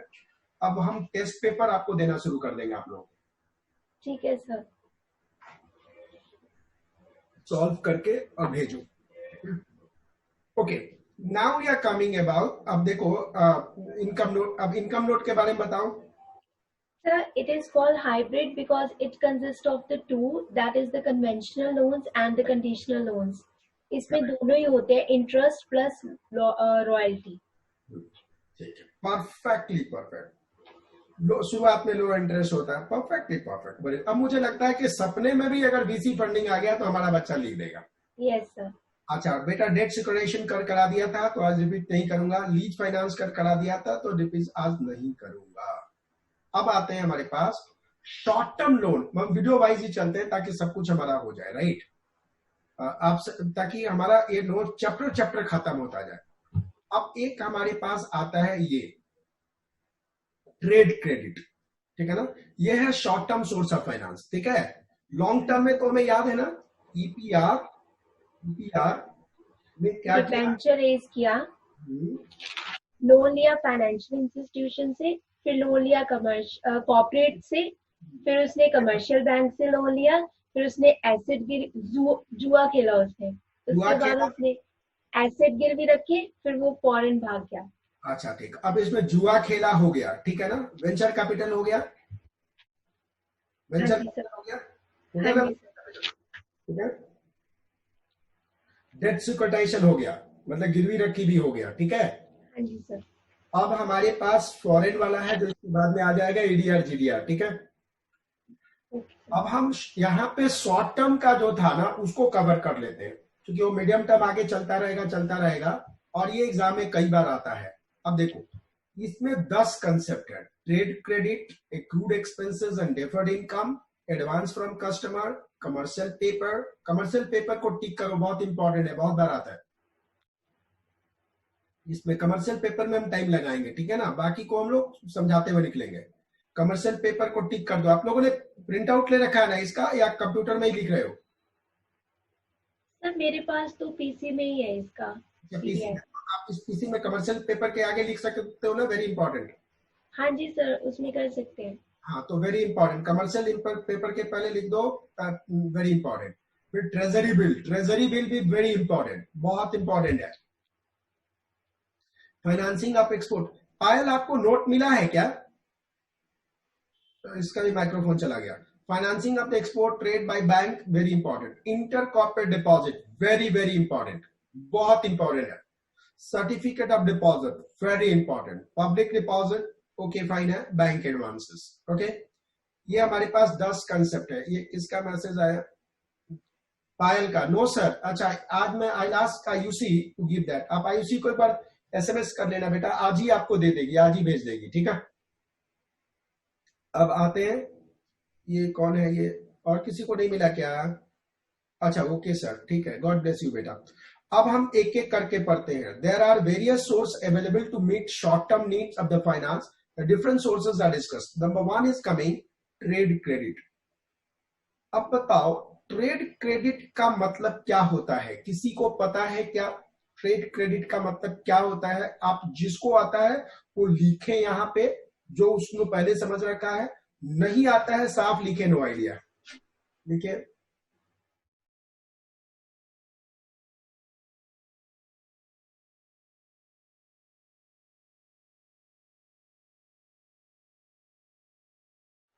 सर ट्रेड क्रेडिट वो होता है जो in the ordinary course of business में हम लेते हैं। अच्छा कहां से लेते हैं बेटा? सर जो in the ordinary course of business में हमारा जो गुड्स है, उस बेस पे जो हमारा, उस पे जो हम बोरो करते हैं, मतलब उस पे जो उधार रखते हैं हम, उस पे जो क्रेडिट रहता है उसको बोलते हैं ट्रेड क्रेडिट। बोरो करना अलग है, बोरो नहीं सर, मतलब क्रेडिट करना। क्रेडिट करना। गुड्स एंड सर्विसेज को उनको क्रेडिट पे लेना है। हाँ ध्यान से देखना, ये डेल कंप्यूटर ने लिखा है credit given by supplier to apps. ध्यान से रखना, 1 मिनट। ट्रेड क्रेडिट कभी बैंक से नहीं मिलता। ट्रेड क्रेडिट सप्लायर देता है credit period to the buyer. आमतौर पे 15 to 90 डेज का ये पीरियड होता है। तो कभी भी क्रेडिट में जब अगर ट्रेड क्रेडिट आया तो आप ये समझना ट्रेड क्रेडिट का मतलब क्रेडिटर कितना खड़ा है। यानी कि अगर हमारे बैंक में क्रेडिटर है तो देनदारी है, डेटर है तो लेनदारी है। तो हमारी देनदारी कितनी है, अब ध्यान से समझ में आया? तो जो लेनदार है आपके, your creditor are the trade credit. Most important, it automatically goes. The volume of business goes, the trade credit goes. तो क्या trade credit period goes? No. I'll give you the example. आपने मारुति कार देखा होगा? मारुति गाड़ी देखी है ना आपने? हाँ जी सर। मारुति गाड़ी में जो AC लगा हुआ है वो है किसका? सुब्रोस का। तो सुब्रो 90 डेज का अगर क्रेडिट देता है तो मान लो कि जनवरी फर्स्ट को 1 करोड़ का एसी मारुति ने खरीदा। तो मारुति को अगर 90 डेज का क्रेडिट पीरियड है तो 1 करोड़ का पेबल कब बनेगा? जनवरी में गया तो क्या आएगा? जनवरी, फरवरी, मार्च, 3 दिया ना। अब इसको इसलिए एग्जाम्पल दिया गया ताकि एक तरह से देखा जाए तो मारुति की financing, who is doing Maruti financing? Trade creditor.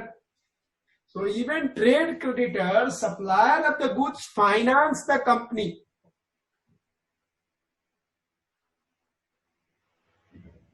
चरण, आपने आर्टिकल से किया है नहीं किया है? एक्चुअली मेरी चल रही है, मेरी डायरेक्ट एंट्री है, तो वो मैंने ऑफ लिया हुआ है ऑफिस से। ठीक है, अगर आप आर्टिकलशिप में जाते हो तो सैलरी आपको फर्स्ट डे को मिलता है या लास्ट डे को मिलता है? Last day. अगर मान लो आपकी सैलरी 10,000 रुपया है तो लास्ट डे आपने तक बिना पैसे के काम किया है, इसका मतलब कंपनी को आप फाइनेंस कर रहे हो 1 महीने की सैलरी और 1 महीने तक के लिए, यानी कि आपसे काम करवा के पैसा दे रहा है। अगर डेली बेसिस पे होती तो उसका आउटफ्लो होता, आपने उसका डेली बेसिस पे आउटफ्लो का नहीं करवाया, यानी कि you are also indirectly financing the company. तभी इसको कहते हैं शॉर्ट टर्म फाइनेंसिंग। तो trade creditor means the amount of the total creditor for the period, right? So even the trade creditor, the volume keeps going when the business goes up, तो it's a automatic and very important source. अब बताओ, क्या trade credit पे पैसा interest लगता है या नहीं लगता है? Is it the interest free financing और non interest free financing? Is it interest free financing or interest free financing or interest based financing? बताइए। सर इंटरेस्ट फ्री फाइनेंसिंग है। इंटरेस्ट फ्री फाइनेंसिंग, इंटरेस्ट जो बाकी लोग जिनका audio काम नहीं करता है वो आराम से लिख दे। इंटरेस्ट लगता है या नहीं लगता है? इंटरेस्ट नहीं लगता है। There is a interest free, it's a interest free finance। Yes, को टर्म्स एंड कंडीशन होता है कि 19 डेज तक आपने नहीं दिए तो इंटरेस्ट लेंगे इतना परसेंट वगैरह, वो फलाना दिन का ना होता है, उससे कुछ फायदा नहीं होता। तो अब मुझे लगता है कि आपको ट्रेड क्रेडिट का मतलब समझ में आ गया। Is it clear for you? Yes sir. अब आपके मैं पढ़ के सुना देता हूं। It represent credit guaranteed by supplier of goods. Trade credit मतलब गुड्स यानी रॉ मटेरियल का supplier. The usual duration of such credit is 15 to 90 days. It generates automatically in course of business and is a common to almost all business operation. It can be in the form of an open account or bills payable. ये creditor account में हो सकता है, bills payable में convert हो सकता है। Tata Motor takes air condition AC supply from Subros. The trade credit is preferred as a source of finance because it is without any interest cost. It keeps on going till business is going on rotation. Another very important characteristic of the trade credit is that it enhances the automatically with the increase of the volume of business. The volume of business बढ़ेगा तो ये automatic क्या होता रहता है, ये बढ़ता रहता है, तो इसमें कोई दिक्कत वाली बात नहीं है। तो मुझे लगता है कि अगर ये 2 मार्क्स का question trade right short note on the trade credit आ गया तो हमारा बच्चा तो एकदम पेपर फाड़ के आए, राइट? अब आते हैं accrued expenses and deferred income. तो एक्रूड एक्सपेंसेस ऑलरेडी आप अकाउंट में पढ़ चुके हैं, मैं इसमें टाइम नहीं लगाऊंगा। एक्रूड एक्सपेंस बिल्कुल वही है। एक्रूड एक्सपेंसेस का मतलब क्या है कि बताइए, और डेफर्ड इनकम का मतलब कि आपने खर्चा कर दिया लेकिन हमें पेमेंट नहीं हुई। देख से accrued expense represent liability which a company has to pay for the services which it has already received like wages, tax, interest and dividend. Such expenses arise out of the day-to-day activities of the company and hence represent the spontaneous source of finance है। चरण, अगर आपने 1 महीना office में काम किया और पैसा नहीं किया तो आप भी कंपनी को फाइनेंस कर रहे हो। अगर मान लो उसी तरह से कोई काम करवा के पैसा नहीं दे रहे हैं तो उतने पीरियड के लिए भी एक बंदा फाइनेंस कर रहा है। Deferred income, on the other hand, reflect the amount advance received against all sale of the goods and services. अगर आपने एडवांस में पैसा ले लिया, सर्विस बाद में किया, वो भी एक फाइनेंसिंग है। On the other hand, reflect the amount of advance received against sale of goods and services. Since this receipt increase company's liquidity, they are also considered to be important source of finance. Is that clear? अब advance customer देखिएगा, cell पे जो होता है, जो cell किया और बाद में सामान डिलीवर करेंगे उसको कहते हैं डेफर्ड इनकम। लेकिन कई बार इंजीनियरिंग गुड्स में क्या होता है, एडवांस में पैसा लिया जाता है। जैसे कंस्ट्रक्शन में आप पढ़ते होंगे, कंस्ट्रक्शन में क्या पढ़ते होंगे कि काम देने के बाद कॉन्ट्रैक्टर को कॉन्ट्रैक्टी पैसा एडवांस में देता है। Remember that? Yes sir. तो वो एडवांस फ्रॉम कस्टमर है, वो high engineering goods contract base में यूज होता है। एडवांस फ्रॉम कस्टमर भी सोर्स ऑफ फाइनेंस है। ये सब शॉर्ट टर्म है.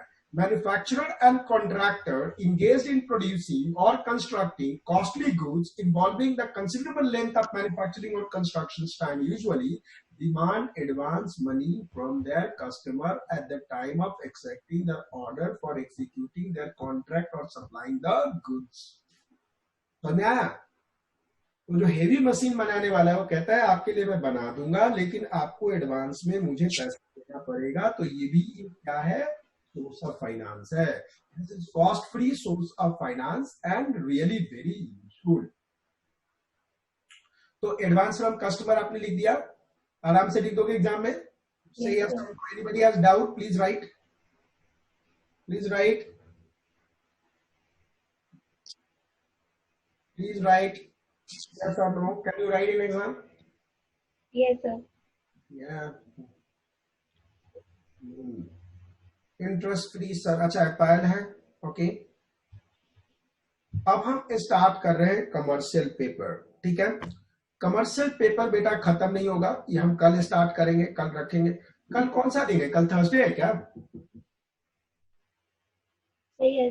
अच्छा, आप लोग सारे लोग बताओ, क्योंकि अब जस्ट 5 मिनट हुआ है, मैं नहीं चाहता कमर्शियल पेपर जैसे इंपॉर्टेंट टॉपिक को मैं अभी टच करूं. ठीक है, commercial paper, treasury bill and export finance में क्वेश्चन बहुत आते हैं.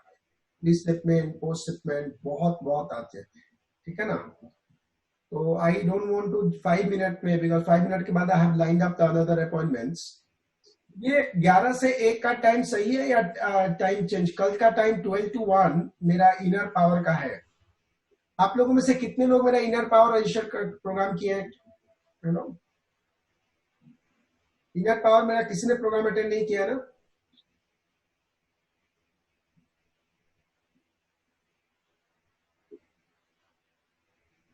चार्ट में लिखे.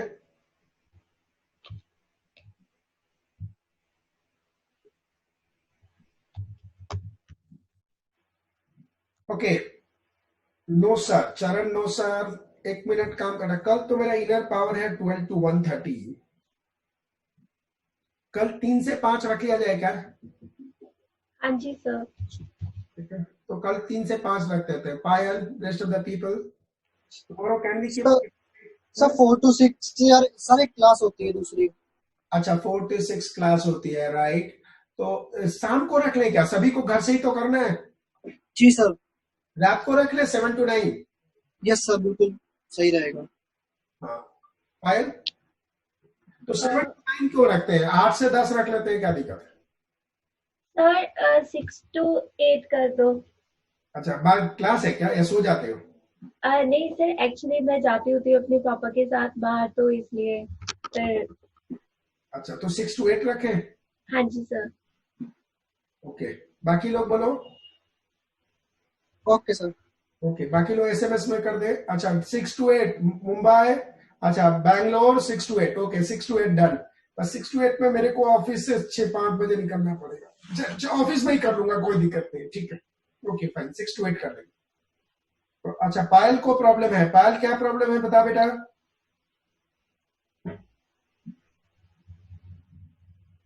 पायल, what is the problem? Class होती है सर ऑलरेडी 6 to 8 पे. ओके, ठीक है, ठीक है. चरण 8 to 10 में क्या दिक्कत है? कोई बात नहीं, कर लूंगी मैं. कर लोगे आप, ठीक है. 8 to 10 is fine. Let other people to speak up. 8 to 10. 8 to 10 is okay to everybody? Okay, ठीक है. हाँ जी सर. ठीक है, fine. 8 to 10 is fine. 8 to 10, yes sir. Shubham है सर. Bangalore, okay sir. तेरा बैंगलोर, तेरा छोटा नाम बता भाई, बड़ा नाम बहुत है, वो बहुत बड़ा है. Okay fine. ओके, ठीक है, done. 8 to 10 tomorrow, done. Okay, okay sir.